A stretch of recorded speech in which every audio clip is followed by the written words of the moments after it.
Hello, I'm John Cook. I'm your instructor for the course. I'd like to spend some time discussing the principles of management and how they relate to human resources.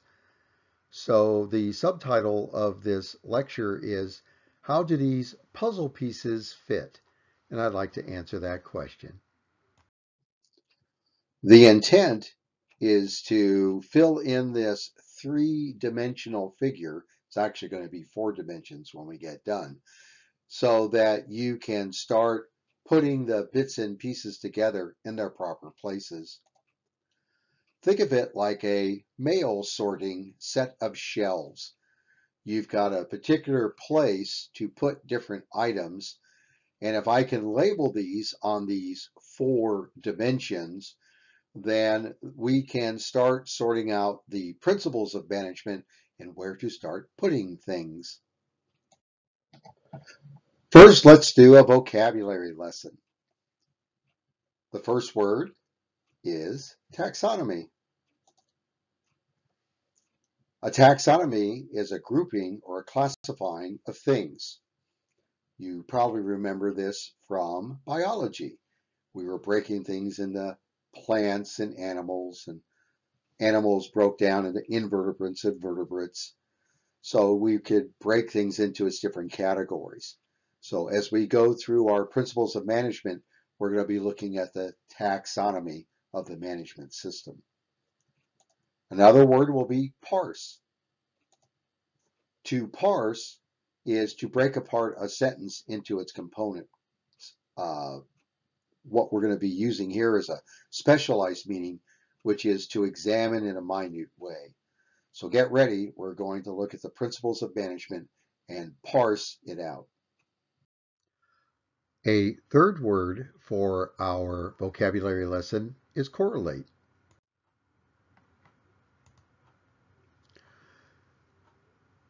To correlate is a phenomenon that accompanies another phenomenon and is usually parallel to it or is related to it in some way. So a correlation is a relationship existing between two phenomena. Basically, we're going to try to connect the dots. Is there a relationship between one object and another?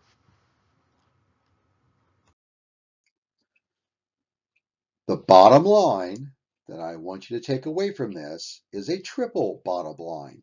It's given to us by John Elkington in his book, Cannibals with Forks.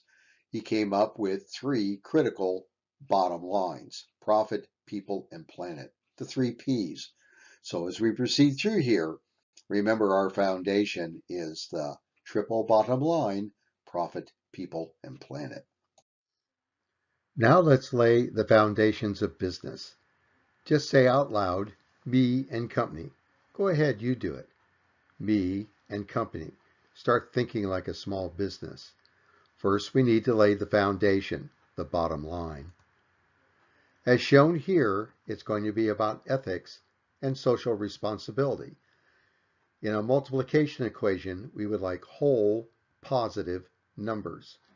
We want to be ethical, socially responsible, sustainable, long-term, and remember Elkington's 3 Ps: profit, people, and planet. Across the top then, we're going to put 2 dimensions: content, what you're going to do, and process, how you're going to do it.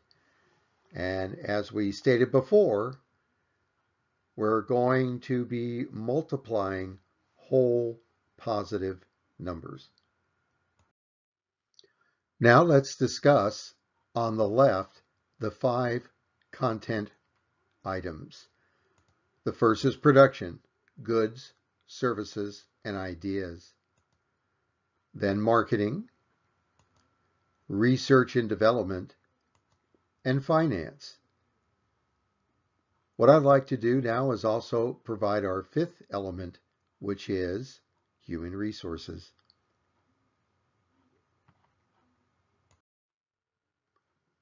Now let's put our content elements through our management process. First, we plan. Ask and answer the 3 planning questions. Where are we going to? Where are we now? How are we going to get there?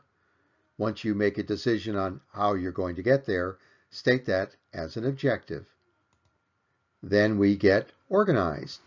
We take our resources, people, time, decision information, money, and things, and get them organized.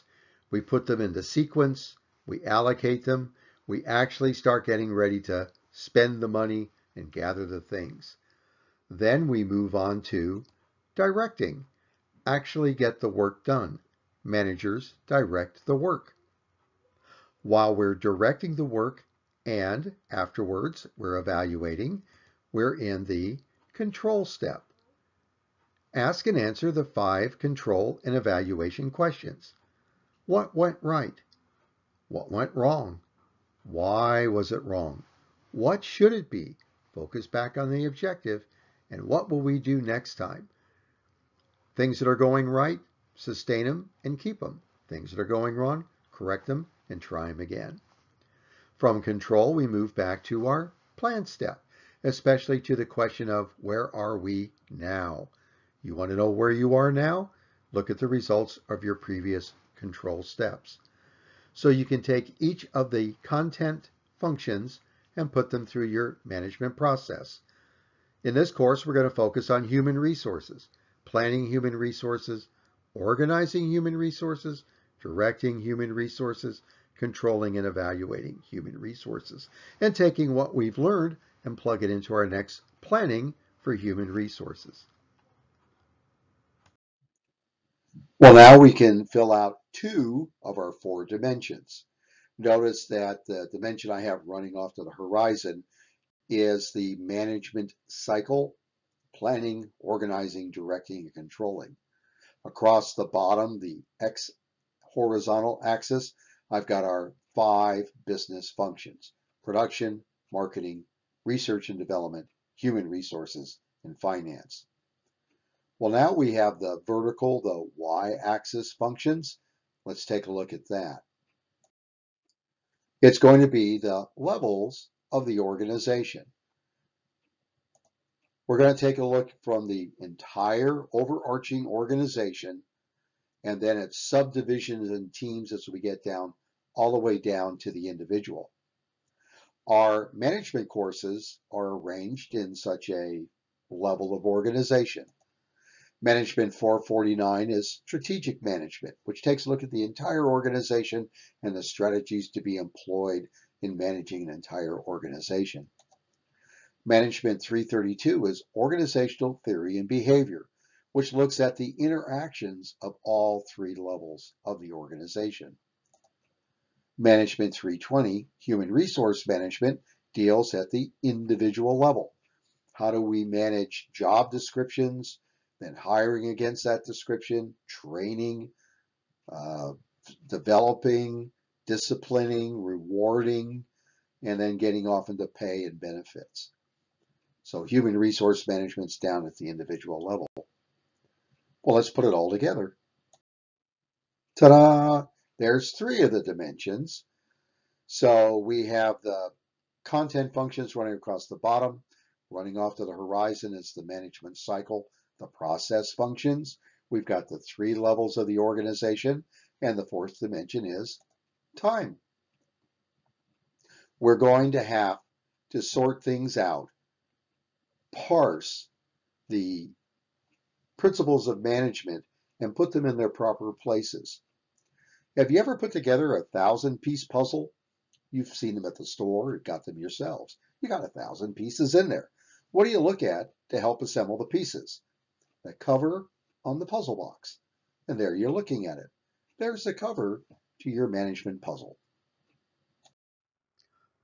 Another dimension we can add are the types of organizations in which we're doing our management functions. On the left, I've got the private sector. On the right, I've got the public sector. And in the middle, I have the quasi-public, the hybrid organizations, and we'll explain those in just a moment. Let's start on the far left. In the private sector, we have for-profit and not-for-profit. In the for-profit organizations, their bottom line is money. If we think about 4 of the content functions, they do the research and development, to do the production and marketing in order to get the finance. Bottom line is finance. In not-for-profit organizations, it gets a slightly different sequence. They're going to do the research and development, and then they're going to do the marketing and the financing in order to do the production. The bottom line in a not-for-profit community organization is the production, goods, services, and ideas. For-profit, for the money.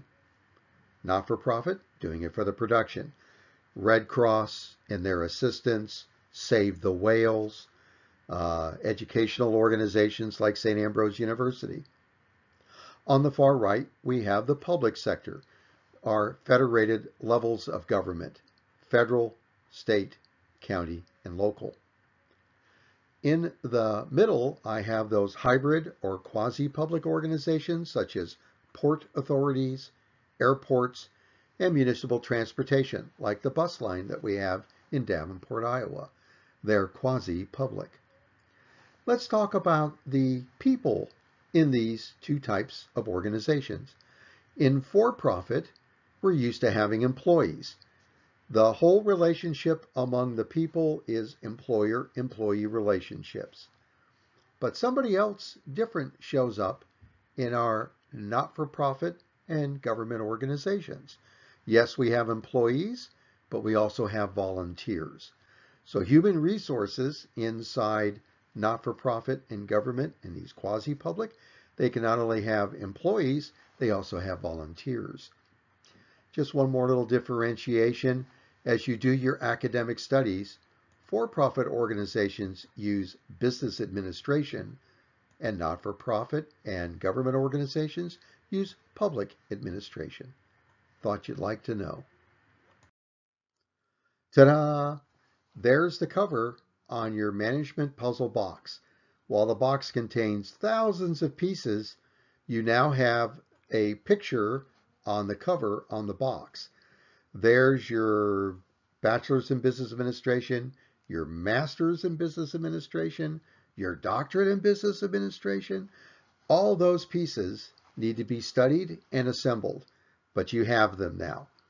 Across the bottom, we have our content functions: production, marketing, research and development, human resources, and finance. We're going to put them through our management cycle on the line that's running off to the horizon in our cycle. We're going to plan it, organize it, direct it, control it, and take what we learn to control and put it back in our next planned step. We have the levels of the organization, from the whole organization to the division and teams down to the individual level. And that's where we'll be focusing for human resource management at the individual level. Don't forget the 4th dimensions. We're going to do this over time, and we're going to do it in different organizations. Well, that wraps it up. Thank you very much for your attention. Here were the references I used to create this presentation. Again, thank you for your time.